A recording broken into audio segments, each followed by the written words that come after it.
Querido Deus e bom Pai, nós somos gratos a Ti pela vida e pela oportunidade que o Senhor nos concede, pela liberdade de podermos ler a Tua palavra aqui nesse país que, apesar de haver uma perseguição velada por ideologias e por filosofias contrárias à Tua palavra, ainda assim temos liberdade de nos debruçar sobre este livro santo, aprendermos quem é o Senhor, entendermos essa revelação que Tu mesmo fez através da Tua palavra, através do Senhor Jesus Cristo.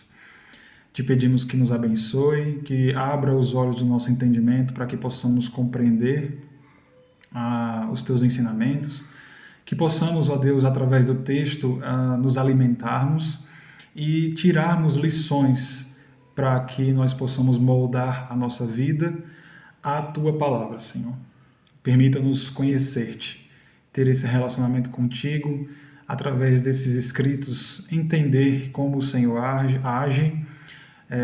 do que o Senhor se agrada, como que o Senhor faz, quem é o Senhor. É tão importante conhecermos o Senhor através desse relacionamento com a Tua palavra, com os Teus ensinos, para que nós possamos crescer em conhecimento e em fé e que possamos atingir, Senhor, pela Tua graça, a estatura do varão perfeito, que é Cristo Jesus. Nós te pedimos a Tua bênção sobre esse estudo, que possamos crescer, ó Deus. Te pedimos essas bênçãos no nome do Senhor Jesus. Amém. Então tá, vamos lá. A gente vai iniciar a leitura. Hoje a gente vai trabalhar o final do capítulo 2 e uma grande parte do capítulo 3, tá? Pretendo hoje encerrar a fase que Paulo está apresentando a ira de Deus que se revela no Evangelho a partir da justiça. Lá no capítulo 1, ele diz que o Evangelho, que pelo Evangelho é revelada a justiça de Deus. Uma vez que é revelada a justiça, se ela realmente é justa, automaticamente deve ser revelado punição, porque justiça que é justiça pune o culpado e absolve o inocente. Então, quando Paulo fala que no Evangelho é revelada a justiça de Deus e que automaticamente a ira de Deus também é revelada, ele entra no assunto da explicação da ira de Deus que é revelada no Evangelho. Primeiro, ele se debruça na ira que cairá sobre os gentios por rejeitarem a verdade de Deus. E aí isso ele trata no restante do capítulo 1, entre os versos 18 até o final do capítulo 1. No capítulo 2, ele entra no assunto da ira de Deus que é revelada para os judeus. Por quê? Porque eles, mesmo tendo a lei de Moisés, mesmo tendo uma revelação adicional de Deus, o Deus verdadeiro, eles julgam fazendo as mesmas coisas. Eles condenam pessoas por fazerem coisas erradas, fazendo as mesmas coisas. E, portanto, eles são indesculpáveis, né? Então, nesse sentido, Paulo está tratando dessa ira que é revelada no Evangelho, tanto para judeus quanto para gentios. E a intenção de Paulo é colocar todo mundo, quer seja judeu, quer seja gentil, no mesmo balaio, aqui, no mesmo saco, farinha do mesmo saco. Ele quer dizer, vocês são tudo farinha do mesmo saco. Porque para o judeu não era essa a verdade, né? Para eles achavam que eles eram especiais e porque tinham uma lei, enfim, tinha a circuncisão, guardavam o sábado. Mas Paulo quer dizer, não, vocês são todos farinha do mesmo saco. O gentil por causa disso e o judeu por causa daquilo. E ele está construindo esse argumento no capítulo 2. A gente viu até o verso 24, que a gente viu na semana passada. Então hoje a gente encerra, eu espero, né, esse argumento de Paulo, que a parte do judeu é um pouco maior. Ele trabalha no capítulo 2 e em parte do capítulo 3. Então eu quero encerrar hoje essa parte do argumento que ele desenvolve para dizer que o judeu também é indesculpável. Tá? Então a gente vai ler aqui eu vou ler do 17, que eu acho que fica melhor para a gente contextualizar. Então eu vou ler do 17, capítulo 2, 17, até capítulo 3, 20. Tá? Quem tiver com a Bíblia aí me acompanhe. É sempre importante vocês estarem com a Bíblia, algum caderninho aí para anotando. Eu vou fazer a leitura na NVI, tá bom? 2,17. Ora, você leva o nome de judeu, apoia-se na lei e orgulha-se de Deus. Você conhece a vontade de Deus e aprova o que é superior, porque é instruído pela lei. Você está convencido de que é guia de cegos, luz para os que estão em trevas, instrutor de insensatos, mestre de crianças, porque tem na lei a expressão do conhecimento e da verdade. E então, você que ensina os outros não ensina a si mesmo? Você que prega contra o furto, furta? Você que diz que não se deve adulterar, adultera? Você que detesta ídolos, rouba-lhes os templos? Você que se orgulha na lei, desonra a lei, desonra a Deus, desobedecendo a lei? Pois como está escrito, o nome de Deus é blasfemado entre os gentios por causa de vocês. A gente viu até aqui na semana passada. A circuncisão, verso 25. A circuncisão tem valor se você obedece à lei. Mas se você desobedece à lei, a sua circuncisão já se tornou incircuncisão. Se aqueles que não são circuncidados obedecem aos preceitos da lei, não serão eles considerados circuncidados? Aquele que não é circuncidado fisicamente, mas obedece à lei, condenará você que, tendo a lei escrita e a circuncisão, é transgressor da lei. Não é judeu quem o é apenas exteriormente, nem é circuncisão a que é meramente exterior e física. Não, judeu é quem o é interiormente, e circuncisão é a operada no coração pelo Espírito e não pela lei escrita. Para estes o louvor não provém dos homens, mas de Deus. Capítulo 3. Que vantagem há então em ser judeu? Ou que utilidade há na circuncisão? Muita, em todos os sentidos. Principalmente porque aos judeus foram confiadas as palavras de Deus. Que importa se alguns deles foram infiéis? A sua infidelidade anulará a fidelidade de Deus? De maneira nenhuma. Seja Deus verdadeiro e todo homem mentiroso, como está escrito, para que sejas justificado nas tuas palavras e prevaleça quando fores julgado. Mas se a nossa injustiça ressalta de maneira ainda mais clara a justiça de Deus, que diremos? Que Deus é injusto por aplicar a sua ira? Estou usando o argumento humano. Claro que não. Se fosse assim, como Deus iria julgar o mundo? Alguém pode alegar ainda, se a minha mentira ressalta a veracidade de Deus, aumentando assim a sua glória, por que sou condenado como pecador? Por que não dizer, como alguns caluniosamente afirmam que dizemos, façamos o mal para que nos venha o bem? A condenação dos tais é merecida. Verso 9. Que concluiremos então? Estamos em posição de vantagem? Não.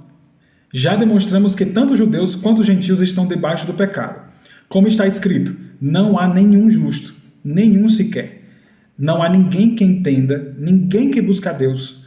Todos se desviaram, tornaram-se juntamente inúteis. Não há ninguém que faça o bem. Não há nenhum sequer. Suas gargantas são um túmulo aberto. Com suas línguas enganam. Veneno de serpente está em seus lábios. Suas bocas estão cheias de maldição e amargura. Seus pés são ágeis para derramar sangue. Ruína e desgraça marcam os seus caminhos. Não conhecem o caminho da paz. Aos seus olhos é inútil temer a Deus. Sabemos que tudo o que a lei diz, o diz àqueles que estão debaixo dela, para que toda boca se cale e todo mundo esteja sob o juízo de Deus. Portanto, ninguém será declarado justo diante dele, baseando-se na obediência à lei, pois é mediante a lei que nos tornamos plenamente conscientes do pecado. Então a gente vai ficar até aqui no verso 20, porque a partir do 21 ele vai voltar a revelação, a parte da revelação que fala sobre a justiça. Lá no capítulo 1 ele diz, porque no Evangelho se revela a justiça, é revelada a justiça de Deus. Quando revela a justiça, também revela a ira. Então até o 3:20 ele fala sobre a ira. A partir do 3:21 ele vai voltar ao assunto da justiça, tá? Então a gente fica até o 3:20. Beleza, vamos lá. Deixa eu passar o slide aqui.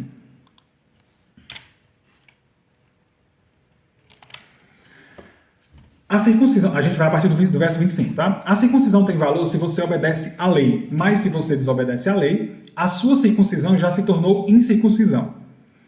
Aqui é claro que ele está se referindo aos judeus, porque eram os judeus que guardavam esse mandamento da circuncisão. É, eu vou dar um panorama assim, bem rápido do que é circuncisão, tá? Para quem não sabe, também eu estou gravando, então pode ser que outras pessoas vejam o vídeo e não saibam o que é circuncisão, apesar de ouvir essa palavra várias vezes. Circuncisão é um mandamento que Deus deu a Abraão lá no Antigo Testamento, logo quando ele se revela para Abraão, ele crê em Deus, né? É justificado pela sua fé, e alguns anos depois, acho que 12 anos, se eu não me engano, Deus lhe dá o mandamento da circuncisão, que é cortar parte da pele do prepúcio do órgão masculino, do órgão sexual masculino dele, né? Então ele corta parte da pele, né? Rejeita parte dessa pele, e isso se torna um sinal de identificação dos judeus. Deus dá o mandamento para Abraão e para a descendência de Abraão. Então Isaac foi circuncidado ao 8º dia, torna-se então tradição dentro do judaísmo, a partir da família de Abraão, né, a circuncisão. Beleza. Quando chega em Moisés, essa circuncisão é regulamentada, ela entra como um mandamento, como um artigo da lei, vamos dizer assim, né? E aí, por ser lei, logo, todos têm que fazer.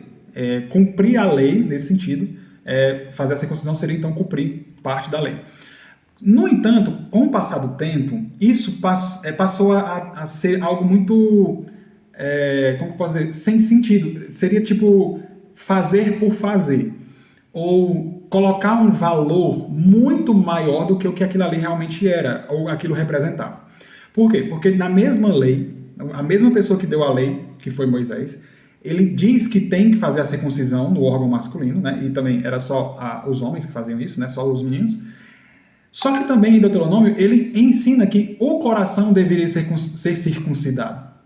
Logo, a circuncisão física, né? A circuncisão no corpo, ela representava uma circuncisão que deveria ser feita no coração, certo? Com o passar do tempo, essa circuncisão do coração perdeu-se na cultura dos judeus e ficou todo o valor, né, do mandamento recaía sobre a circuncisão física, como se aquilo valesse alguma coisa por si mesmo. Tá? Ela era um mandamento, mas ficou como se aquilo ali valesse, tivesse um valor intrínseco, como se a circuncisão fosse algo que tivesse um valor por ela mesma e não representasse uma transformação interior. Né? Foi assim que acabou virando a circuncisão ali logo depois do exílio na Babilônia, ao advento dos fariseus e dos mestres da lei. Beleza. Então Paulo ele vem falando que os judeus, e talvez muito mais especificamente os fariseus, eles eram mestres da lei, né? Eles ensinavam as pessoas, eles se consideravam guias de cego, mestres de crianças e tal, só que eles não ensinavam a si mesmo. E aí eles diziam, não pode furtar, mas eles mesmos furtavam.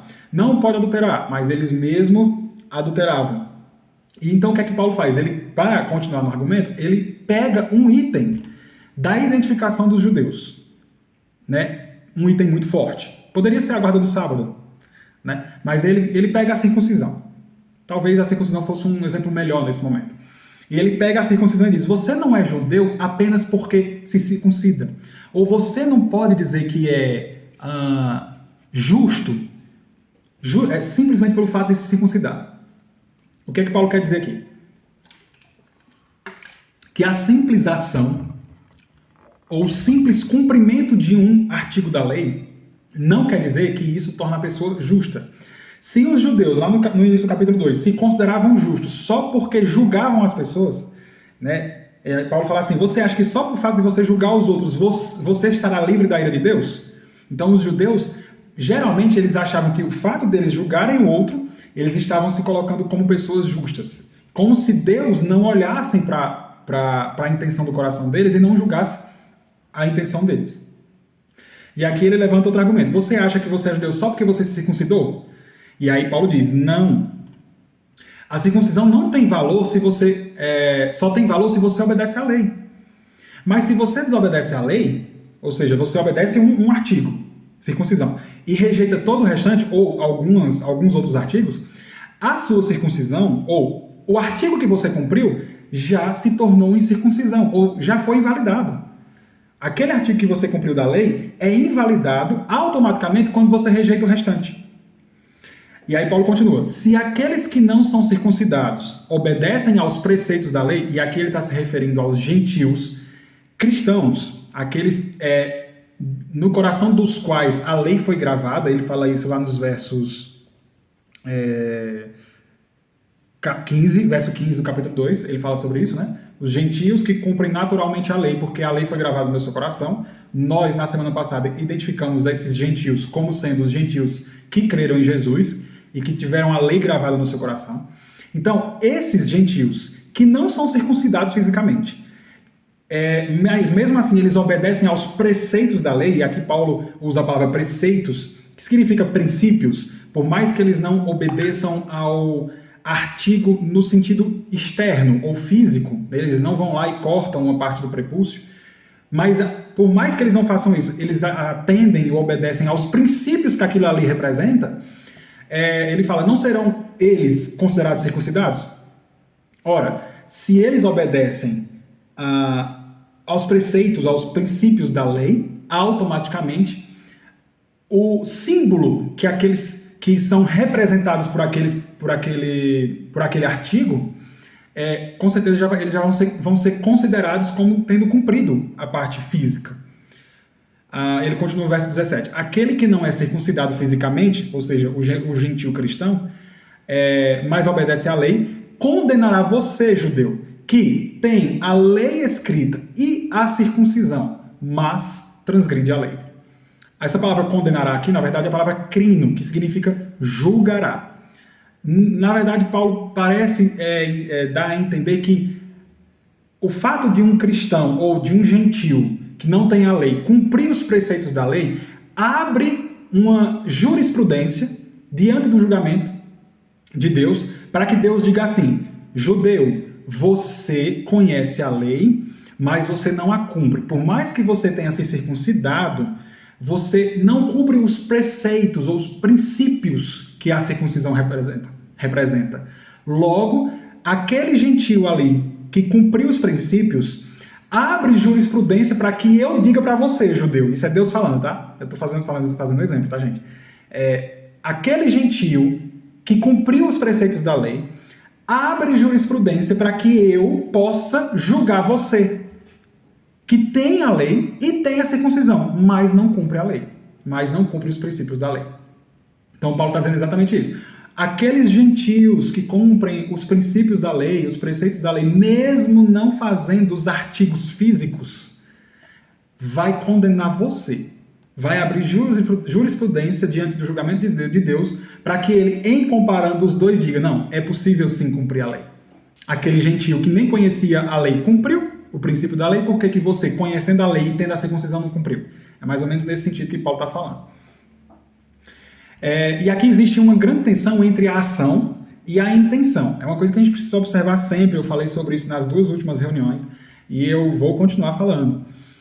Fazer por fazer não adianta, tá? Se você faz as coisas que Deus ensina por fazer, sem ter a intenção correta, a intenção errada vai contaminar a sua ação, certo? E ter a intenção correta e não fazer também é errado. Então, as duas coisas têm que andar juntamente. No caso do judeu, a ação, circuncidar-se, mas não ter o coração circuncidado, não viver os preceitos da lei, infelizmente a ação da circuncisão dele foi contaminada e ela é desconsiderada. Né? Paulo fala sobre isso, acho que no verso seguinte. E no caso do gentio que cumpre a lei, olha que a intenção dele é maior do que a ação. Ele não faz a circuncisão física, mas Deus, por sondar o coração, vê que ele cumpre o preceito da lei, ou o princípio que a lei ensina, automaticamente Deus considera ele como circuncidado. Então, a intenção parece ter superioridade em relação à ação. Não está dizendo que não deve ser feita a ação. Tá? Nesse caso da circuncisão não, porque a circuncisão para a gente já não tem sentido. Né? Mas nas outras coisas que nós somos ensinados na palavra de Deus, que ela ensina a fazer coisas, fisicamente falando, obras, né? As boas obras. A gente precisa entender que precisamos fazer essas boas obras, mas sempre com a ação, aliás, com a intenção correta. É aqui que Paulo fala sobre isso. Ó. Não é judeu quem o é apenas exteriormente, nem é circuncisão a que é meramente física e exterior. Ou seja, fazer as coisas por fazer ou demonstrar apenas exteriormente, sem que a intenção seja correta, ou sem que o coração esteja circuncidado, não adianta. Não é circuncisão aquela que é feita apenas no corpo. Não! Ele dá uma enfatizada. Você vê que tem um não aí com ponto de exclamação. Não! Pelo amor de Deus, observe isso. É como se Paulo estivesse gritando. Não! Meu Deus do céu, como é que vocês pensam numa coisa dessa? Judeu é quem o é interiormente. E circuncisão é a que é operada no coração, pelo Espírito. Não é pela lei escrita. Não é pela mão do homem. Lá em Efésios ele fala sobre isso. A circuncisão não é aquela que é feita pela mão do homem, mas feita pela mão de Deus, pelo Espírito. A circuncisão no corpo, ela representa uma coisa, mas a coisa representada é que é importante. No caso, a circuncisão do coração. E aí eu coloquei, a circuncisão se tornou uma das marcas distintivas dos judeus, mas era apenas um sinal externo. O que interessava, de fato, a distinção verdadeira, você vê que o judeu ele se distinguia dos gentios através da circuncisão física. Mas a distinção verdadeira, ela ocorre por ocasião da circuncisão do coração. Circuncisão essa que é ensinada por Moisés lá em Deuteronômio 10:16, quando ele fala: circuncidai, pois, o vosso coração e não mais endureçais a vossa cerviz. Cerviz é um osso que tem aqui nessa parte da coluna, né? E endurecer a cerviz seria não baixar a cabeça, né? E quando você amolece a cerviz, a sua cabeça cai. Então ele diz: não tenham a cabeça dura, né? Sejam humildes. Circuncidar o coração, então, é ser quebrantado, ser quebrado, é ter humildade, é baixar a cabeça, né?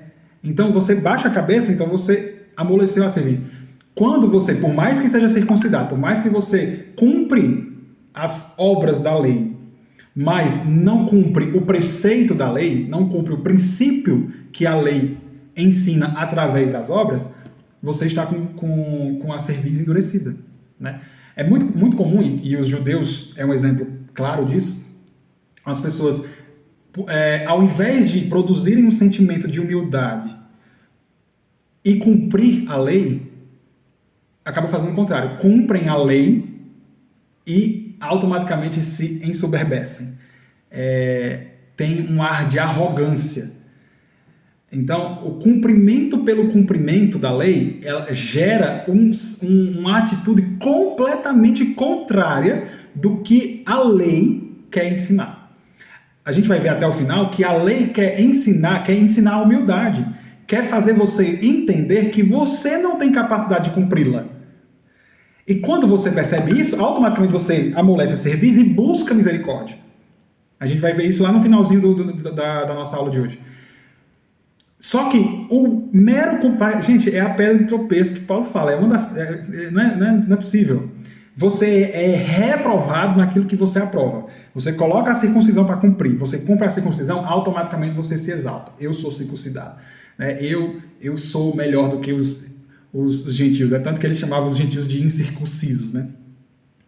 Quando, na verdade, a intenção da lei é fazer você quebrar o pescoço. Né? Ter humildade, é produzir humildade. Lá em Jeremias, né, Jeremias 4:4 fala: circuncidai-vos para o Senhor, circuncidai o vosso coração. Né? É interessante, é importante a gente lembrar disso. Toda instrução de Deus é para promover humildade na gente. A instrução da lei, que é rígida, ela é rígida, mas ela vem para promover na gente, para construir no nosso caráter humildade. Simplesmente pelo fato de, em analisando-se, perceber que não consegue cumprir a lei perfeitamente. Né? Só que aí, por mais que, quando a gente perde de vista esse sentido, a gente vai conseguir cumprir alguns artigos da lei, poucos. E por causa disso a gente vai se ensoberbecer, achar que nós somos melhores do que aqueles que não cumprem. Tá? Continuando, eu quero trazer só um assunto rapidinho. Para a gente trazer um pouco para a nossa realidade, né? Até porque hoje a gente não trabalha com circuncisão, a gente não tem esse hábito, é um hábito judaico, que inclusive eles ainda praticam até hoje, né? Todos os meninos no 8º dia recebem o nome e são circuncidados. Os meninos não têm nome, os pais escolhem o nome, mas não revelam a ninguém até o 8º dia. E aí no dia da circuncisão, eles revelam o nome da criança. Isso em Israel é super comum e, enfim, na cultura judaica. Mas trazendo para o nosso contexto, né, para o contexto de alguns, pelo menos aqui, né, existe algo que a gente cresceu achando que seria uma marca distintiva entre nós e outras pessoas. E essa marca distintiva é o batismo nas águas. Tá? E para muitos de nós, a identificação de ser batizado nas águas produzia certa segurança. Por exemplo, vou dar um exemplo assim, bem prático, bem claro, todo mundo aqui, enfim, é adulto, vai entender o que eu estou falando. Nós crescemos entendendo o seguinte, né? Fabrícia deve ter ouvido isso, ou Tamires, com certeza ouviu isso. A partir dos 12 anos, nós passamos a pecar. Antes disso, nós não temos pecado, isso é o que dizem, tá? O que diziam. Até 12 anos não temos pecado, a partir dos 12 anos nós passamos a ter pecado, portanto, podemos batizar. Uma vez batizados, não podemos mais pecar de morte. Só que, se não se batizar, se morrer vai para o inferno. Pronto, mais ou menos isso. Travou? Não, acho que voltou. Voltou? Vocês estão conseguindo me ouvir? Aqui apareceu que tinha desconectado, mas voltou. Me deem um sinal, tá? Se vocês... Ok, beleza. Voltando aqui. Então, existia pra gente um distintivo de uma certa distinção. Pronto, eu vou continuar dessa parte, né, do batismo. Existia para nós, ou a gente cresceu com esse argumento de que o batismo seria uma espécie de distinção entre salvos e não salvos, vamos supor. Né? Com 12 anos você passa a pecar e, portanto, você precisa se batizar. Porque se você morrer, a partir de 12 anos, você morrer sem batizar, você vai para o inferno. No entanto, quando você batiza, você não pode mais pecar de morte lá, porque senão você vai para o inferno também. Beleza. Se você não batizar, você vai para o inferno. Beleza. Então existia essa característica de que havia certa segurança a partir do batismo nas águas. Né? Os judeus, aqui fazendo equivalência, tá? Os judeus se sentiam seguros por serem filhos de Abraão e por terem a circuncisão, por terem a lei de Deus e terem a circuncisão. Então, para eles estavam seguros com Deus, estava tudo bem entre eles e Deus. Por quê? Porque eles tinham essas coisas que Deus tinha revelado. Então não precisava eles se arrependerem. Tanto que quando João Batista vai falar com os fariseus e os escribas sobre arrependimento, ele diz exatamente isso. Quando eles chegam, né, fariseus e escribas estão chegando para serem batizados. João Batista rejeita, não quer batizar eles e diz assim, raça de víboras, quem foi que ensinou vocês a fugirem da ira futura? Quem foi que deu a ideia de vocês fugirem da ira futura? Vocês não venham dizer que vocês são filhos de Abraão, tá? Está lá escrito em Mateus 3, tá? Não venham me dizer que vocês são filhos de Abraão. Por favor, me dá um tempo. Tipo assim, me dá um tempo. Deus pode fazer filhos de Abraão daquelas pedras ali. Então, isso não é sinal de segurança. Né? Então, fazendo essa equivalência, os judeus, eles tinham essa segurança por se considerarem filhos de Abraão e por terem a circuncisão. E nós, trazendo para uma aplicação mais atual no nosso contexto, muitos de nós acabamos nos identificando ou depositando a nossa segurança num rito, assim como a circuncisão para os judeus, no rito do batismo nas águas. Eu, pelo menos, de experiência própria, tá? Quando eu me batizei com 12 anos, é como se eu tivesse depositado toda a minha segurança no batismo. A partir de agora eu estou seguro. Né? E a gente deve trazer essa aplicação. Não é batizado aquele que é batizado exteriormente. Aqui eu estou fazendo uma paráfrase de Paulo, tá? Não é cristão aquele que é batizado exteriormente. Não é batismo aquele que é feito apenas nas águas. Tá? Batismo de verdade é aquele que é feito pelo Espírito no coração. Batismo de verdade é aquele que é feito em Cristo. O próprio João Batista, quando lá no mesmo capítulo 3, ele fala, eu batizo com água. Beleza, eu batizo com água. Mas após mim virá um que vai batizar com o Espírito e com fogo. Né? Apesar das controvérsias ou das discussões que há entre o Espírito e o fogo ser duas coisas completamente diferentes, eu concordo com isso, né? Os pentecostais acham que não, que é a mesma coisa, batizar com o Espírito e com fogo é a mesma coisa. Interpretar esse texto não é o momento, mas eu acho que são duas coisas diferentes. No entanto, o que João quer enfatizar é, eu batizo com água. É uma coisa meramente exterior, externa. Tem significado, tá? É importante, precisa ser feito. Mas, após mim, virá um que vai batizar com o Espírito Santo. É esse batismo que é importante. Então a gente já traz uma aplicação para a nossa vida nesse sentido. Cristão, aqui no começo do 28, né? Não é judeu quem é apenas exteriormente. Cristão não é apenas quem é batizado nas águas. Não. Tem muita gente batizada nas águas que não sabe nem o que é ser cristão. E, continuando no versículo 28, circuncisão não é que meramente exterior. Então, batismo não é aquele que é feito meramente nas águas, exteriormente falando. Batismo de verdade é aquele que é feito no coração, pelo Espírito. Quando há um novo nascimento, quando a sua cerviz é quebrada e você reconhece esse pecador, se arrepende dos seus pecados e clama desesperado por salvação. Aí sim há um batismo verdadeiro. Enquanto isso não acontece, tudo que foi feito exteriormente. E sinto dizer, a Bíblia nos ensina que isso não tem valor nenhum. Nenhum. Essa é a aplicação que a gente pode tirar desse texto. Continuando aqui, no verso... Aliás, Paulo encerra, então, o capítulo 2, né? Aí ele fala só assim, né? Para aqueles que a circuncisão é feita no coração pelo Espírito, para estes o louvor não provém dos homens, mas de Deus.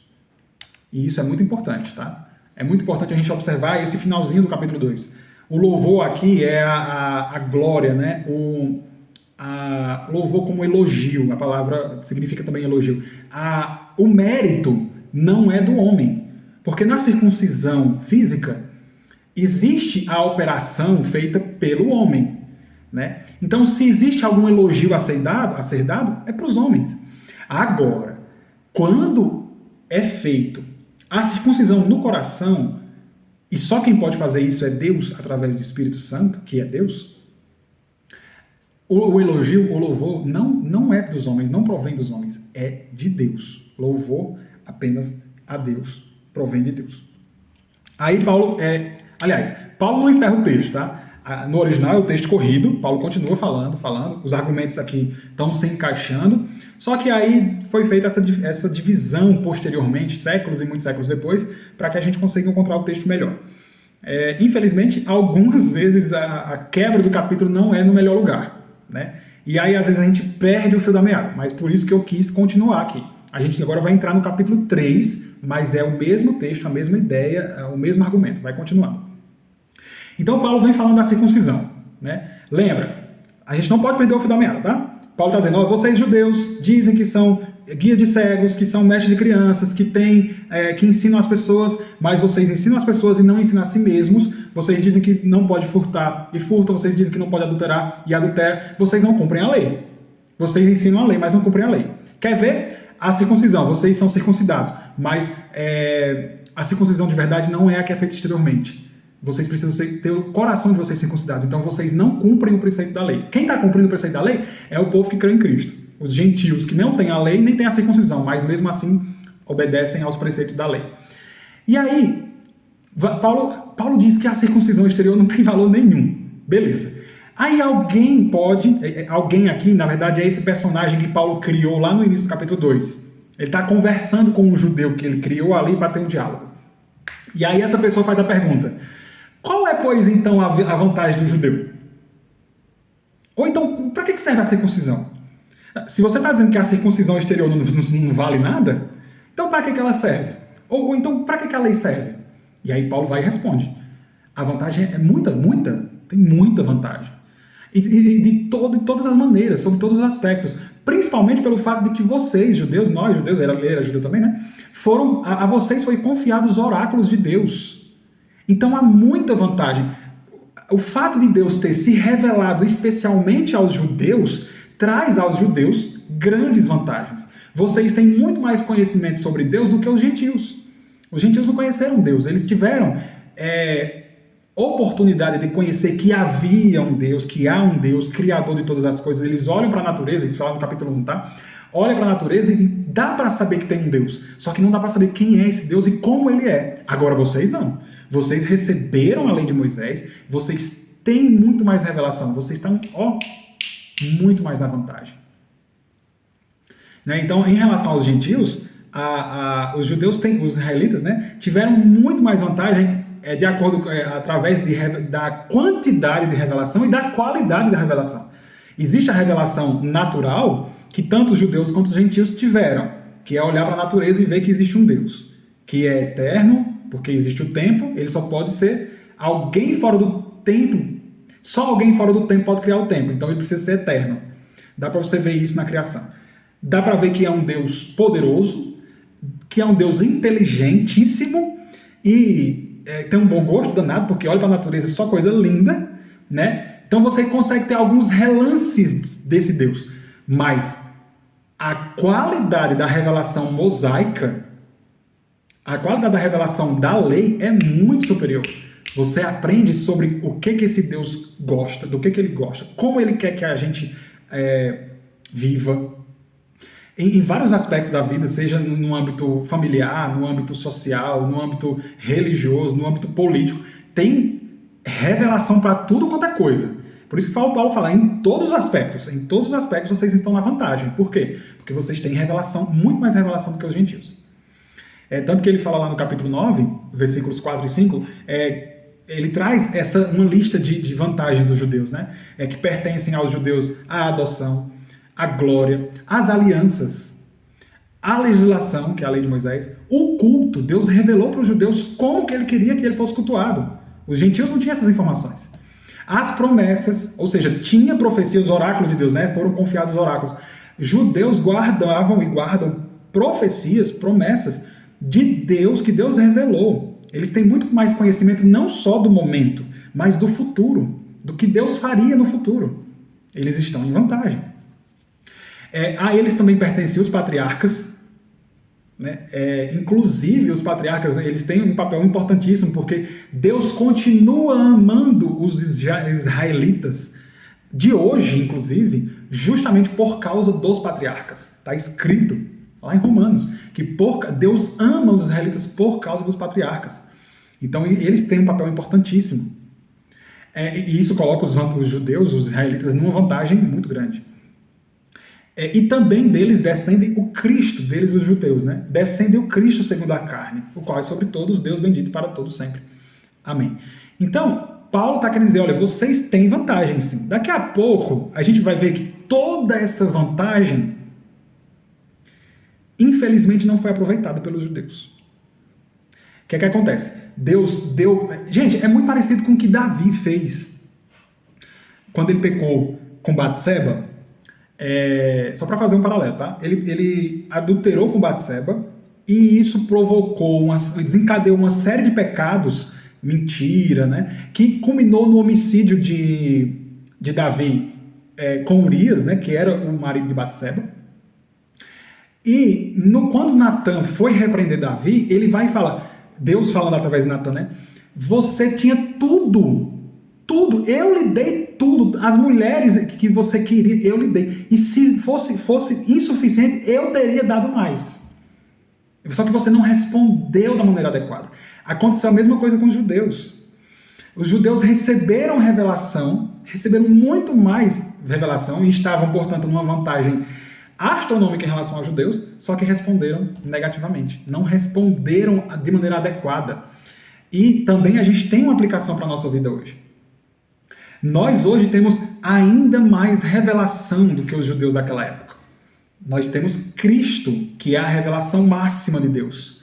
Ele diz que veio para revelar o Pai. Então ele é a revelação máxima, não existe revelação superior à de Cristo. A gente tem o ápice da revelação, a gente tem as Escrituras, a gente tem os Evangelhos, a gente tem todo o arcabouço apostólico nos orientando, a gente tem o Apocalipse, a gente tem uma riqueza astronômica. E aí por isso que Paulo fala que nós devemos viver uma vida digna do Evangelho, que é isso, uma vida que corresponda a todos esses benefícios, a todas essas vantagens que nos foram concedidas, tá?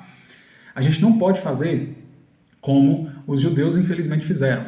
Eles não responderam à altura, né? Mesmo com tantas vantagens, eles não responderam à altura. E a gente vai ver isso agora no próximo versículo. Ele fala assim...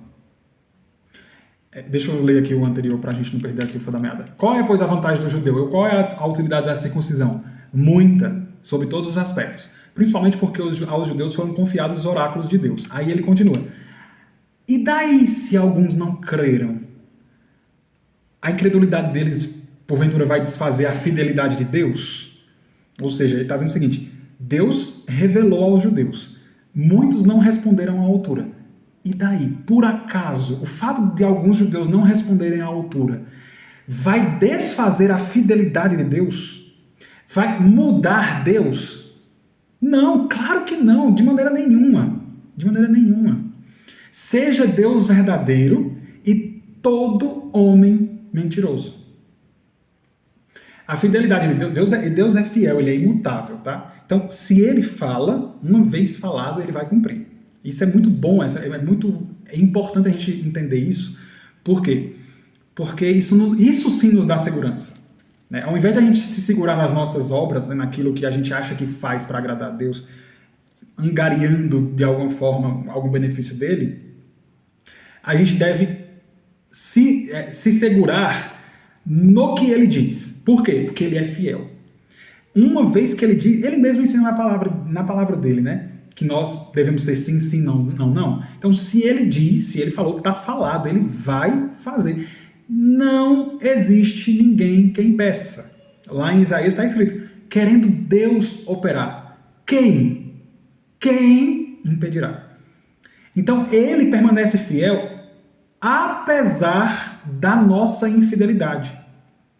Está escrito lá em 2 Timóteo 2,13, né? Paulo fala sobre isso também. Se somos infiéis, ele permanece fiel, porque ele não pode negar a si mesmo. O que é negar a si mesmo? A gente vai ficar um pouquinho aqui. Negar a si mesmo, o Senhor Jesus fala, aquele que quiser vir após mim, negue-se a si mesmo, tome a sua cruz e siga-me. O que significa negar-se a si mesmo? É negar a sua própria vontade, os seus próprios desejos. É entregar os seus próprios desejos aos desejos de Cristo. É você rejeitar as suas vontades e dizer, seja feita a tua vontade. Assim nós estamos negando a nós mesmos, aos nossos desejos. Como que a gente rejeita a tentação? A tentação ela surge pela cobiça. Nós desejamos coisas que não deveríamos desejar. Então negar a si mesmo seria o quê? Que cabelo feio.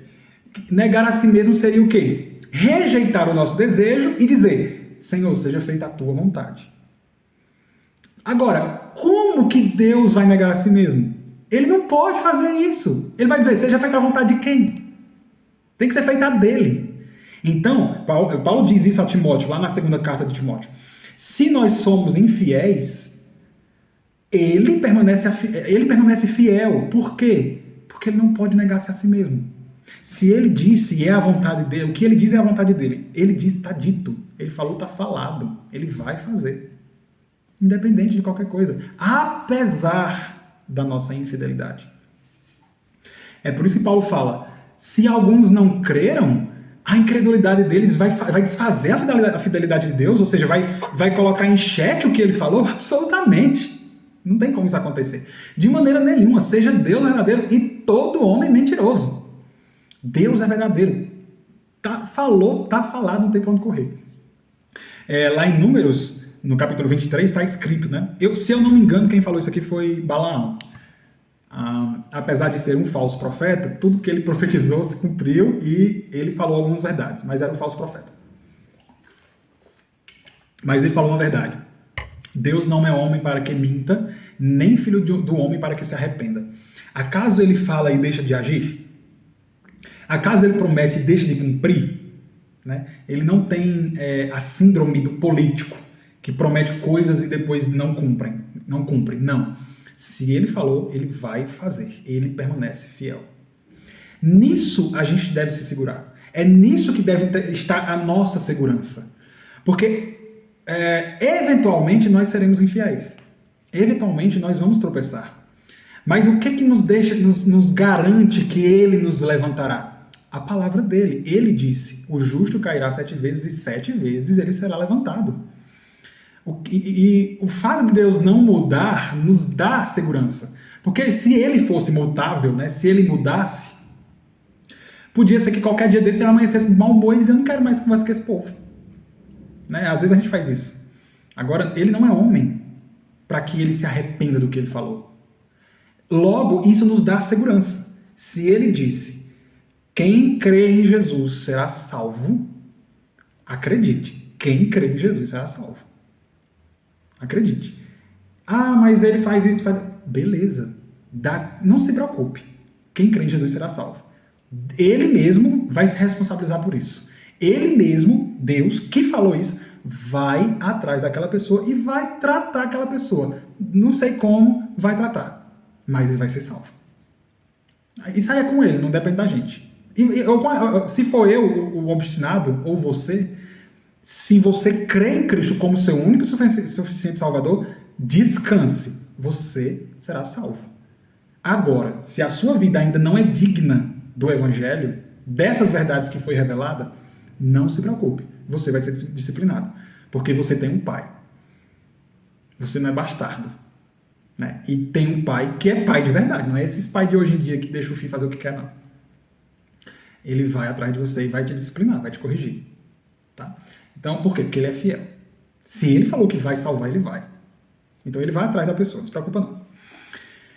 Paulo termina essa parte aqui dizendo o seguinte, como está escrito, para seres justificados nas tuas palavras e venha a vencer quando forem julgados. Esse aqui é um texto, é uma citação do capítulo 51 de Salmos, que é aquele salmo que Davi escreve quando se arrepende do pecado com Batseba e do homicídio de Urias. Davi escreve assim, versículo 4, contra ti somente pequei, e fiz o que aos teus olhos é mal, para que sejas justificado quando falares e puro quando julgares. A NVI, se eu não me engano, ela traduz assim, é justa a tua condenação e está certo em me condenar. Né? Porque ele julga perfeitamente. Então ele está dizendo mais ou menos isso. Né? Eu pequei contra ti, Senhor, e por causa disso é justo que o Senhor me condene. Né? Nossa, que nível de arrependimento, né? E aí vamos continuar. Versículo 5. Mas, se a nossa injustiça ressalta de... Isso aqui é um argumento que Paulo está levantando, né? Já que Deus permanece fiel, independente da minha injustiça ou da minha incredulidade, e aí ele continua, se a minha injustiça, se a nossa injustiça ressalta a justiça de Deus, o que a gente pode dizer? O que diremos? Porventura será Deus injusto por aplicar a sua ira? Falo como homem. Aqui ele está dizendo assim, eu estou trazendo um argumento humano, tá? Deus se mostra plenamente justo ao aplicar a sua ira. Né? Como que Deus mostra a sua justiça? Punindo o pecador, punindo o que fez errado e absolvendo o inocente. Beleza. Aí o homem, o argumento humano, né? Alguém pode dizer o seguinte, então, se quando eu peco, né, quando eu pratico um ato de injustiça, eu abro portas para Deus mostrar a justiça dele, eu estou fazendo um favor para Deus. Por quê? Porque quando eu faço o errado, ele consegue mostrar quem ele é. Esperto, né? Esse cara, esse personagem que Paulo cria. Né? Alguém poderia dizer, né, que os homens fazem um favor a Deus quando pecam, porque possibilita que Deus exerça as suas características, os seus atributos, o atributo da sua justiça santa e perfeita. Paulo diz, não cola isso aí. Não cola. Você está falando besteira. Como é que Deus vai julgar o mundo? Se ele não aplicar a justiça, como que ele vai poder julgar o mundo? Se ele não pode, se você está fazendo um favor para Deus, quando você erra, e portanto agora você acha que está em vantagem, como que ele vai poder aplicar a justiça dele? Como que ele vai poder julgar o mundo? É como se dizer, eu vou ler esse trechinho, essa notinha que eu coloquei no final. Alguém poderia dizer que os homens, portanto, fazem um favor a Deus, possibilitando que ele exerça suas características, seus atributos. No entanto, isso é um pouquinho difícil, tá, gente? Que vira um paradoxo. No entanto, isso leva a um paradoxo. Se as ações humanas, as ações pecaminosas, né, humanas, ressaltam a justiça de Deus, e por causa disso ele não poderia exercer essa justiça, por considerar que na verdade os homens estão fazendo um favor a ele, logo ele não pode ser justo. Gente, eu não sei se eu estou conseguindo explicar para vocês, mas vamos lá. A nossa injustiça ressalta a justiça de Deus. Dá oportunidade para Deus exercer o que ele é, justo. Automaticamente, o homem pode dizer, eu estou fazendo um favor para Deus. Então ele não poderia me julgar. Não. Então, se ele não pode julgar, ele não pode ser justo. E se ele não pode ser justo, a sua injustiça não está abrindo portas para que ele exerça quem ele é. Paulo vem dizendo lá que a circuncisão física não serve para nada, a não ser que tenha sido feita também no interior. E aí uma pessoa pode dizer assim, então para que serve a circuncisão? Ou qual é a vantagem de ser judeu? E aí Paulo fala que há muitas vantagens. Eu expliquei sobre isso. Aí ele fala o seguinte, se por mais que Deus tenha revelado essas coisas e colocado os judeus numa certa posição de vantagem em relação aos gentios, mas muitos foram incrédulos e não acreditaram, porventura isso vai mudar a fidelidade de Deus? Vai invalidar a fidelidade de Deus? Não, Deus continua sendo fiel. E aí isso quer dizer o seguinte, que ele vai julgar as pessoas, porque a lei ensina isso, que ele vai julgar. E aí o judeu pode dizer assim, mas por que ele vai me julgar, sendo que a minha injustiça ressalta a justiça de Deus? É um favor para Deus que eu estou fazendo. Eu faço um favor para Deus quando eu peco. Por quê? Porque a minha injustiça abre portas para que ele aplique a justiça dele. E ele exerça seu papel de Deus. Então por que ele me julga? Então isso entra num paradoxo, num ciclo vicioso. Eu abro porta para Deus me julgar, por isso Deus não poderia me julgar. Só que se Deus não me julgar, ele não é justo. Então o meu pecado não abre portas para Deus me julgar. Não ressalta a justiça de Deus. Paulo está usando um argumento humano que é falho. Ele está querendo dizer isso. Se Deus não julgar... Aliás, como que Deus vai julgar o mundo se ele não aplicar a justiça dele? Ai, gente, aconteceu alguma coisa aqui, peraí. Olha o versículo 7. Se por causa da minha mentira... Aqui é o argumento humano, tá? Se por causa da minha mentira fica em relevo a verdade de Deus para a sua glória, por que sou eu condenado como pecador? Esse é o argumento humano. Eu minto e, quando eu minto, eu abro portas para que a verdade de Deus seja vista, seja percebida. É como se, vamos supor, eu apago a luz para que a lanterna de Deus acenda, ou seja percebida. Imagina se eu estiver num ambiente muito iluminado e Deus acendeu uma lanterna, ninguém vai perceber. Mas se eu apagar a minha luz, ou se eu apagar a luz do ambiente, aí todo mundo vê a lanterna de Deus. É mais ou menos nesse sentido. Se eu minto, automaticamente a minha mentira vai colocar em evidência a verdade de Deus, para ele ser glorificado. Então, se eu dou essa oportunidade a Deus, por que ele me condena como pecador? Isso é um argumento humano, gente, e completamente falível. Completamente falível. Por quê? Porque se Deus não aplica a sua justiça, como ele vai poder julgar o mundo? E outra, se eu digo que Deus é justo e a minha injustiça ressalta a justiça de Deus, e por isso ele não deveria me punir, que eu estou fazendo um favor para ele, automaticamente, se Deus não me punir, ele não é justo. E se ele não é justo, o meu argumento de que a minha injustiça ressalta a justiça de Deus cai por terra. Entendeu? É um paradoxo.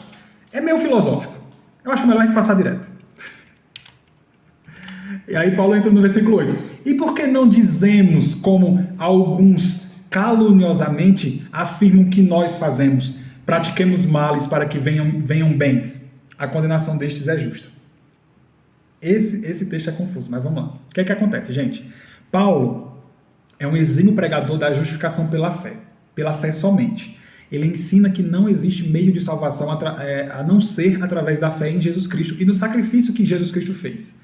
Que o sacrifício dele é suficiente. Beleza. Quando ele prega isso, muitas pessoas, desde aquela época, já diziam o seguinte: então quer dizer que eu posso cair na gandaia? Eu só preciso crer e posso cair na farra mesmo? Então, e Paulo dizia que não. A gente vai ver no capítulo 6 que Paulo vai bater nesse argumento com muita força. De forma nenhuma.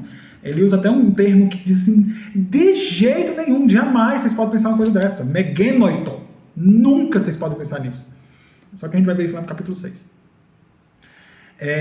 Só que assim, o que é que acontece? Falsos mestres chegavam para as pessoas e diziam que era isso que Paulo dizia, que você podia cair na gandaia, que você podia fazer o que você quisesse, que você creu em Cristo, tá ótimo, você vai ser salvo.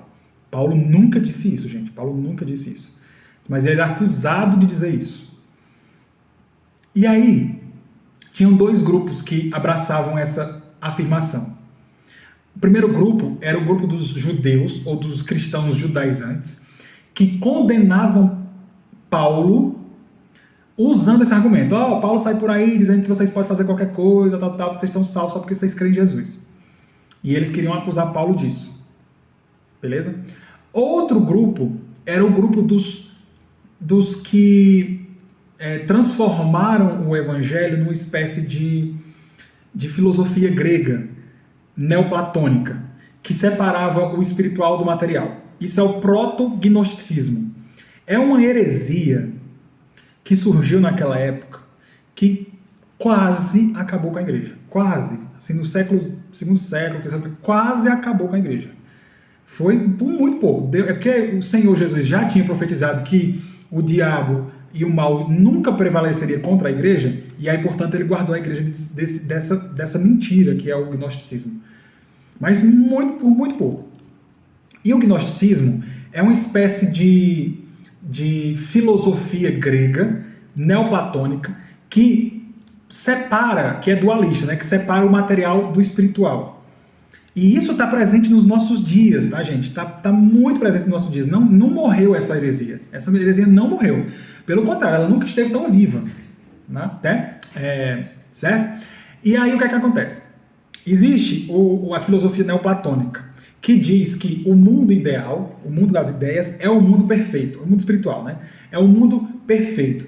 E que tudo o que está no mundo material, que é essa realidade que a gente vive, é mal. Por isso, dois caminhos devem ser tomados. Ou o caminho do ascetismo, que é o caminho da rejeição dos prazeres, porque a matéria é má, o corpo é mau, então logo a gente tem que punir o nosso corpo, para que o nosso espírito seja liberto. Isso é a filosofia, tá? Não estou dizendo que é para a gente fazer isso, não. E aí, pouco frequentemente, as pessoas se chicoteavam, se martirizavam, eram qual é a palavrinha? Gostavam de sofrer, masoquistas, né? Eles tinham uma disciplina e um autocontrole estritos e rejeitavam completamente os prazeres. Por quê? Porque o corpo é mau, a matéria é má. E por isso eu vou punir essa matéria para que a minha alma seja liberta. Isso é o ascetismo. É um ramo do gnosticismo, tá? E existe o outro ramo do gnosticismo, é o hedonismo. É a vida pelo prazer. É o prazer pelo prazer. É a busca pelo prazer e a negação das dores, como o caminho da felicidade. Então, ou você entra pro caminho da mais estrito, né? Aquele você não pode fazer um monte de coisinha, dos seus prazeres, não pode, foge dos prazeres. E o outro caminho é se esbalda nos prazeres. O que Paulo está falando aqui é que caluniosamente algumas pessoas estavam dizendo que ele era hedonista. Pratiquemos males para que nos venham bens. Já que a salvação é pela graça, por meio da fé, quanto mais pecado eu tiver, mais graça eu vou receber para ser perdoado. Olha que argumento diabólico. Isso surgiu nessa época, tá? Quanto mais graça eu tiver, quanto mais pecado eu tiver, mais graça eu recebo através da fé. Portanto, vamos pecar. E muitos diziam que Paulo ensinava isso, que Paulo ensinava o hedonismo, essa vida pelo prazer. Pode pecar à vontade. Creia em Cristo e peque, porque quanto mais você pecar, mais graça você recebe. Paulo estava dizendo assim, nesse argumento de dizer que Deus era injusto por punir pessoas, né? Então, por que não dizemos, como alguns caluniosamente dizem, que nós dizemos, pratiquemos males para que nos venham bem? Ele tipo balança a cabeça assim, cara, olha, esse povo merece ser condenado. Quem diz um negócio desse merece ser condenado. Tá entendendo? Se a gente falar em Apocalipse, lá no capítulo 2, gente, hoje a gente vai demorar um pouquinho aqui, viu? Tem bastante coisa ainda. Capítulo 2, tem um texto, deixa eu ver se eu acho aqui rapidinho, que eu acho que ilustra bem esses argumentos. A carta à igreja de Tiatira, que João escreveu, fala sobre uma mulher que ele chama de Jezabel. A gente não sabe se é realmente o nome dela ou se é uma referência a Jezabel, que era casada com o rei Acabe, o rei de Israel, que era uma mulher perversa, né? Essa mulher, ela se dizia profetisa. E lá no verso 21, Jesus fala, através de João, na sua carta, diz o seguinte, capítulo 2, verso 21. Dei tempo a ela, né, essa mulher Jezabel, para que ela se arrependesse da sua imoralidade sexual. Mas ela não quer se arrepender. Por isso, vou fazê-la adoecer e trarei grande sofrimento aos que cometem adultério com ela, a não ser que se arrependam das obras que ela pratica. Matarei os filhos dessa mulher. Então, todas as igrejas saberão que eu sou aquele que sonda mentes e coração e retribuirei a cada um de vocês de acordo com as suas obras. Aos demais que estão em Tiatira, a vocês, que não seguem a doutrina dela e não aprenderam, como eles dizem, os profundos segredos de Satanás, digo, não porei outra carga sobre vocês. Então, o que é que o Senhor está dizendo aqui? Essa mulher, ela ensinava as pessoas, ela se dizia profetisa, e ensinava as pessoas que elas deveriam conhecer os profundos segredos de Satanás. É doida. Ela é doida. E ela era cristã, tá? Ela era crente. O Senhor ia pegar ela, como eu falei, o Senhor pegou ela aqui. O Senhor pegou ela aqui. É que se eu entrar aqui nesse fio, a gente não vai conseguir sair de Romanos, além da gente estar. Mas o Senhor pegou ela aqui e ele disse, eu vou fazer ela ficar doente, a não ser que ela se arrependa. Se ela se arrepender, aí beleza, a gente se resolve. Mas se ela não se arrepender, eu vou fazer ela ficar doente e vou tratar o pecado dela, porque ela é crente. Ela é crente. Aqui seria porque provavelmente, se o Senhor pegar ela com essa doença, ela morre. Ela ia morrer, certeza. Essa doença seria para a morte. E aqui seria qualificado o pecado de morte, de que João fala que existem pecados que são para a morte. No caso é a morte física. Mas eu não posso entrar nesse fio agora, depois a gente fala sobre isso. E essa mulher ensinava isso, que os crentes deveriam conhecer os profundos segredos de Satanás. Provavelmente com esse argumento. Quanto mais pecado, mais graça. Então vamos pecar. E o Senhor pegou ela. Então Paulo está trazendo isso aqui à tona. Gente, não é assim que as coisas funcionam. Não é porque você é infiel e Deus permanece fiel que você pode continuar sendo infiel. Não é isso. Não é isso que a Bíblia está ensinando. Tá bom? Vamos para frente, porque senão a gente fica para trás. A gente demora mais.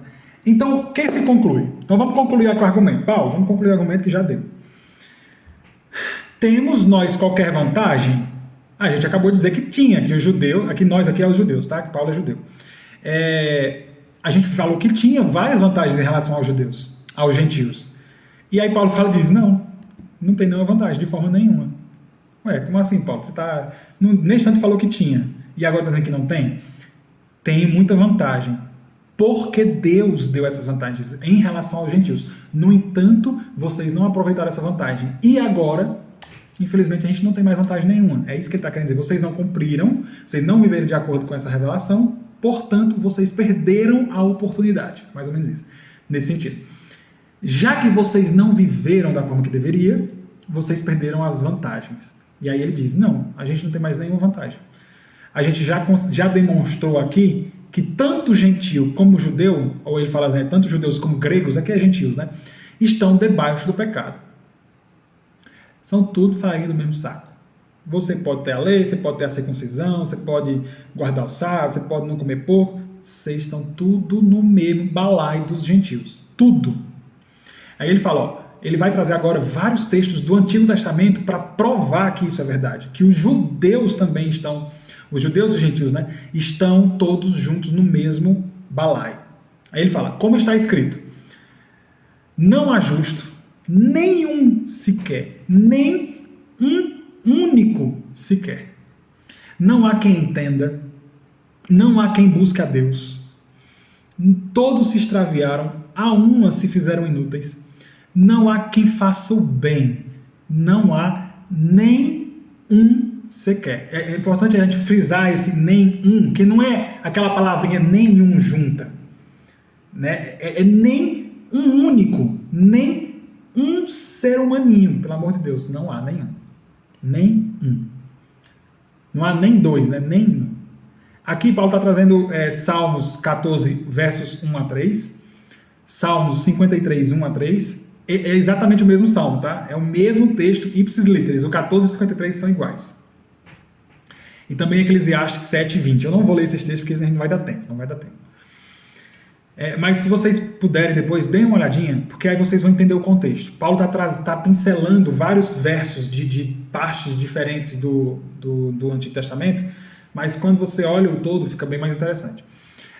Existe a possibilidade de, na verdade, esses versos já serem uma compilação que a igreja primitiva fez para provar que todo mundo é pecador, judeu e gentil. Imagina, quando a igreja ia pregar o evangelho, até antes de Paulo, muitas pessoas são evangelistas antes de Paulo.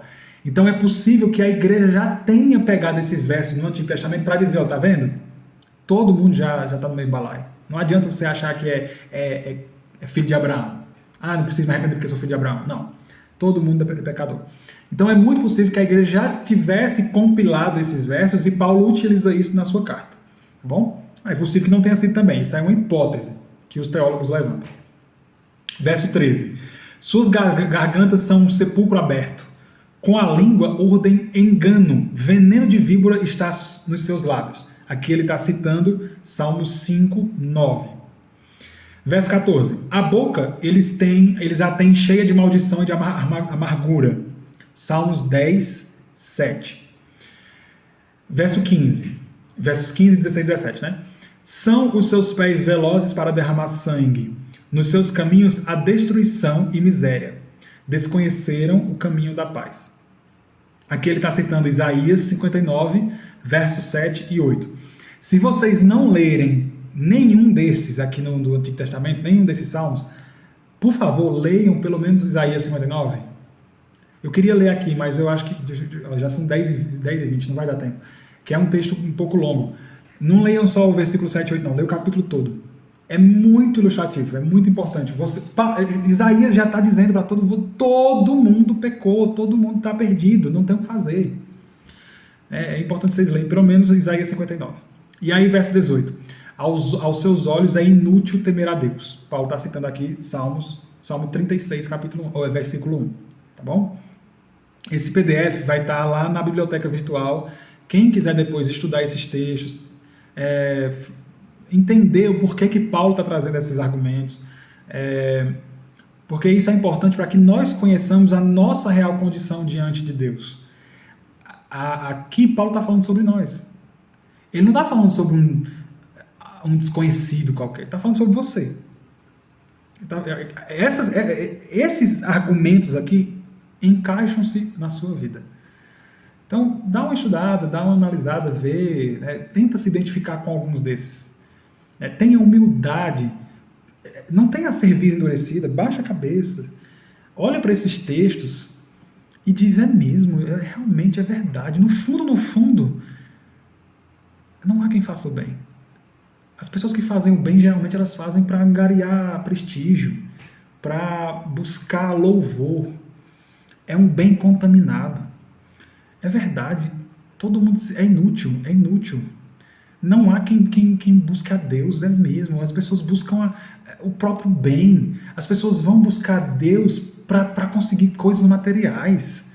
As pessoas vão atrás de Deus para ter benefícios passageiros, efêmeros. As pessoas fazem coisas boas para tentar negociar com Deus. Tenta se identificar com essas coisas. As suas gargantas são sepulcro aberto. Tenta se identificar com isso. Realmente o que a gente fala é só podridão. A língua urde engano. Realmente a gente mente demais. Vamos ver outra coisa aqui. Os seus pés são velozes para derramar sangue. Não olha só o resultado do derramar sangue. Olha o que vem antes disso acontecer. A ira, a raiva, a vontade de esganar uma pessoa. Isso, você pode até não derramar sangue, mas a vontade dá. De vez em quando dá vontade de matar um. Então tenta se identificar com essas coisas. Seja sensível a esses argumentos e tenta se identificar com esses argumentos. Por quê? Porque assim você vai se conhecer. É sobre você isso aqui. É sobre mim. E uma vez que você se reconhece nisso, o que vai gerar em você é um sentimento de desespero, de profundo arrependimento. Meu Deus, eu sou essa pessoa. Quando você entende isso, a única atitude que resta é cair de joelhos e buscar de Deus misericórdia. Deus tem misericórdia porque eu sou tudo isso aqui. Eu sou essa podridão aqui. Eu sou essa vileza aqui. Eu sou essa miséria aqui. Tem misericórdia de mim. E está escrito, creia, ele é fiel. Todo aquele que invocar o nome do Senhor será salvo. Só que você precisa entender que você precisa de salvação.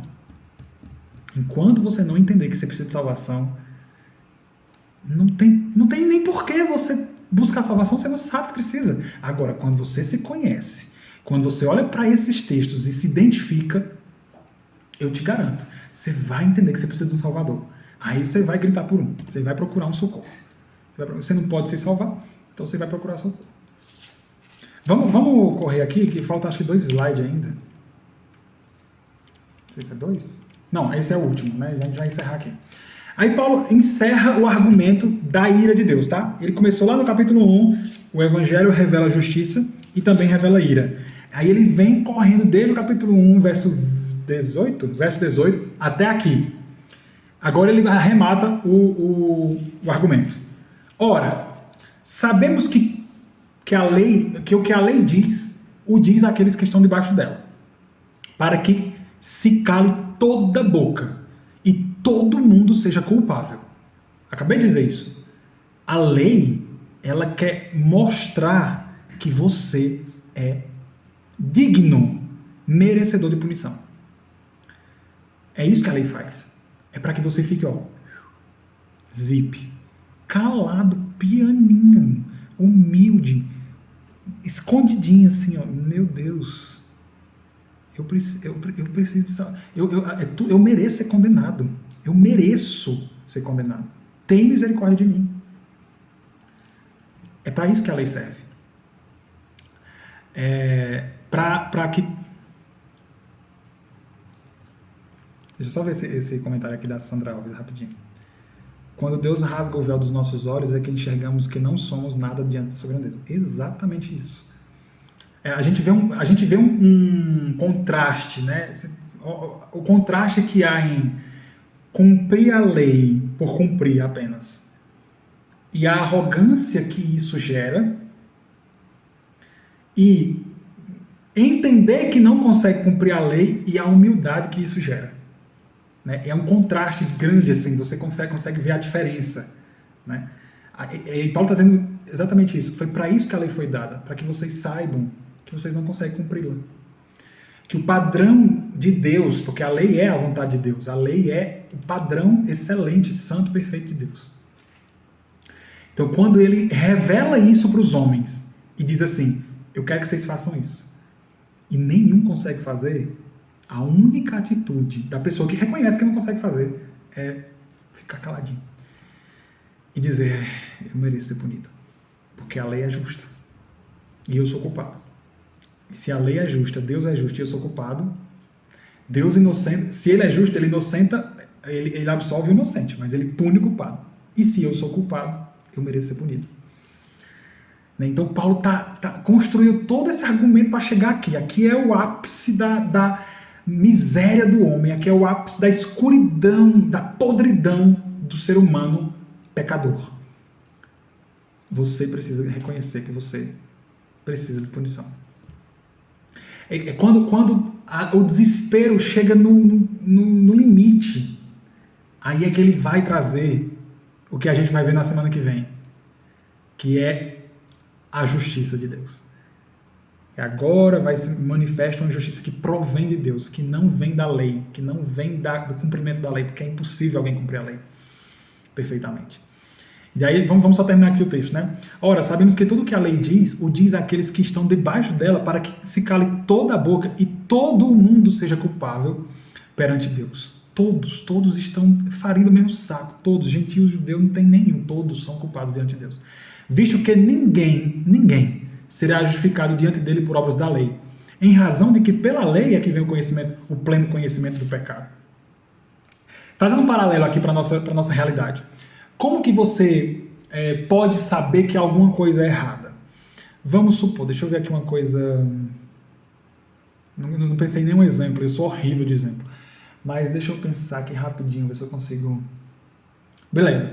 Como que você pode saber que colocar o carro na calçada é errado e é passível de multa? Através da lei. Só a legislação de trânsito pode dizer que obstruir o passeio, né, que é a calçada, e atrapalhar a circulação de pedestres é passível de multa. A lei vai dizer isso. Então, através da lei, você consegue identificar o que é errado. Então por isso eu não vou colocar o carro em cima da calçada. Entendeu o paralelo? Então a lei, ela foi dada por Deus para isso. Você vai, através da lei, você vai entender o que é errado, o que é pecado. A lei não está dizendo que você não vai conseguir, que você vai deixar de fazer aquilo. A lei está só dizendo que aquilo ali é errado. Então, um dos propósitos da lei é isso, é tornar o pecado conhecido. Lá em Romanos 7, a gente vai ver isso depois, né? Mas eu já trouxe aqui, Romanos 7:7. Paulo fala assim, que diremos então? A lei é pecado? De maneira nenhuma. De fato, eu não saberia o que é pecado, a não ser por meio da lei. Pois, na realidade, eu não saberia o que é cobiça, se a lei não dissesse, não cobiçarás. A lei vem dizendo, não cobice, porque óbvio que é errado cobiçar. Só que quem está dizendo isso? A lei. Então, eu não saberia que cobiçar é errado, a não ser que a lei viesse e dissesse, não cobiçarás. Só que o que é que acontece? O pecado, aproveitando a oportunidade dada pelo mandamento, produziu em mim todo tipo de desejo cobiçoso. Pois sem a lei, o pecado está morto. Esse versículo aqui eu nem precisava ter colocado, porque ele fala, o argumento vai tratar de um outro assunto, mas aqui a ideia é fazer, através da lei, tornar o pecado conhecido. Tá? Você não consegue saber que algo é pecado, a não ser que a lei venha e diga, isso é pecado. Antes disso, você não consegue saber. Então a lei torna o pecado conhecido. Só que, qual é um outro propósito da lei que Paulo fala nesses 2 versículos? É eliminar todos os argumentos diante de Deus. A lei vem para você ficar caladinho. Por quê? Se ela diz que tal coisa é pecado e você não consegue deixar de fazer essa coisa, automaticamente você precisa se identificar como transgressor da lei. Indesculpável. Injustificável. Digno da mais severa e santa punição de Deus. Então a lei vem para isso, para tornar o pecado conhecido e para que você não tenha nenhum argumento diante de Deus, nem eu. Nenhum argumento. Imagina diante do tribunal de Deus, onde ele vai julgar as suas obras, e lembre que ele conhece todas, sem exceção, inclusive os seus pensamentos mais obscuros e mais escondidos, todos os seus segredos ele conhece, e os meus também. E imagine uma situação dessa, qual o seu argumento para dizer que merece ser salvo? A lei vai ter que te deixar calado. Você não tem nenhum argumento. E um terceiro propósito da lei, tornar todo mundo culpável. Gente, Deus quis fazer assim. Ele quer mostrar que todos são puníveis, passíveis de punição, são culpáveis. Para que, meu Deus, que ele faz isso? Por quê? Parece se o texto acabasse aqui, parece que a gente está tratando de um Deus, como é que eu posso dizer assim, insano. Um Deus que gosta de fazer o mal. Não parece assim? Vamos ser sinceros? Se o texto acabasse aqui, tá? Ainda bem que não acaba. Graças a Deus que não acaba. Mas se acabasse aqui, parece que está falando de um Deus insano. Por isso que a gente tem que conhecer as Escrituras. Porque Deus não é isso. Deus não é insano. Ele é maravilhoso. É incrível a história que Deus cria. Porque ele quer deixar evidente quem nós somos para nós mesmos. Ele quer que você se conheça. E você saiba quem você é de verdade. E que você identifique em você mesmo toda a podridão que você é e eu sou. Para que aí sim ele se revele maravilhoso, misericordioso e te salve. Né? Então, ele leva a história da sua vida ao ápice da ceboseira, sabe? Do lamaçal. E quando você se vê envolto por essa areia movediça que está te engolindo e só está ficando aqui no talo já, no pescoço, em tempo de te afogar dentro dessa areia movediça, quando está nas últimas, aí ele vai te dar a mão e te puxa. É isso que acontece no versículo 21. É maravilhoso. Só que para isso precisa ser evidenciado quem você é. Deus precisa dizer a verdade para você. Através da Bíblia ele faz isso. Deus precisa dizer a verdade para você. Ele não fica te enganando como esses coaches, como esses falsos mestres que há por aí dizendo que você é bom, que você é a menina dos olhos de Deus, que Deus vai fazer e acontecer na sua vida, vai dar tudo certo. Não. Esse Deus que estão falando por aí é um Deus de mentira. É um Deus inventado à imagem e semelhança dos homens, pecadores. O Deus das Escrituras, ele vai rasgar a verdade na sua cara. E isso é a melhor coisa que acontece. Porque quando você entende isso, aí é que ele diz, mas eu te quero mesmo assim. Eu te amo mesmo assim. Eu te amei primeiro e providenciei um escape. E aqui Paulo encerra, tá? O argumento de que todos são pecadores. E aí na próxima semana, no próximo encontro, a gente vai acender a luz agora. Parece que tudo ficou negro, tudo ficou negro. Não posso nem usar essa palavra. Tudo ficou escuro, tudo ficou assim, tenebroso. Mas se Deus quiser, no próximo encontro a gente acende essa luz. Porque vem esperança. Há esperança. Há esperança. Tá? A gente vai passar esses dias aí meditando sobre isso e aguardando ansiosamente Paulo vir com o interruptor e acender essa luz, porque a gente fica doido, desesperado. Tá bom? A gente fica até aqui então. E no próximo encontro a gente continua. Vocês têm alguma pergunta ou alguma contribuição, alguma observação?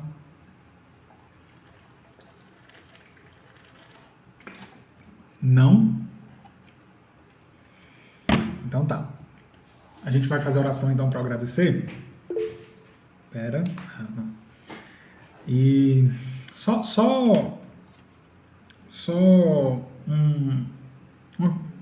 um conselho. Quando vocês entenderem isso, se vocês já entenderam, maravilha, é ótimo.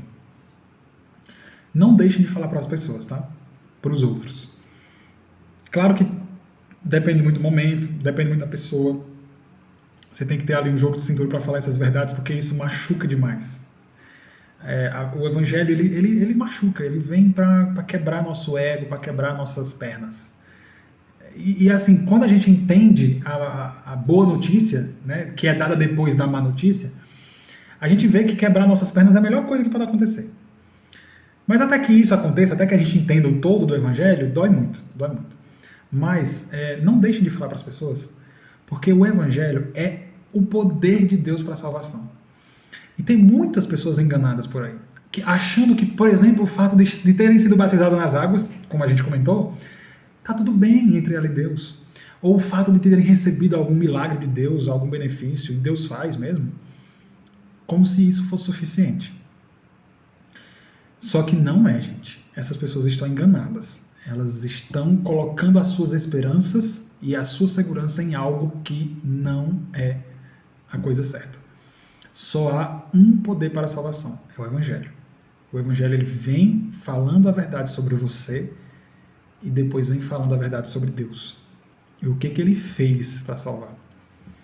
Então, assim, é um ato extraordinário de amor falar a verdade para as pessoas. É um ato, assim, cristão de amar falar a verdade. Tá bom? Então é um conselho. Não deixem de falar sobre isso. Não sejam... Paulo fala lá no final do capítulo 1, né? Que não é pecado só quem faz as coisas, mas também quem apoia, quem aprova.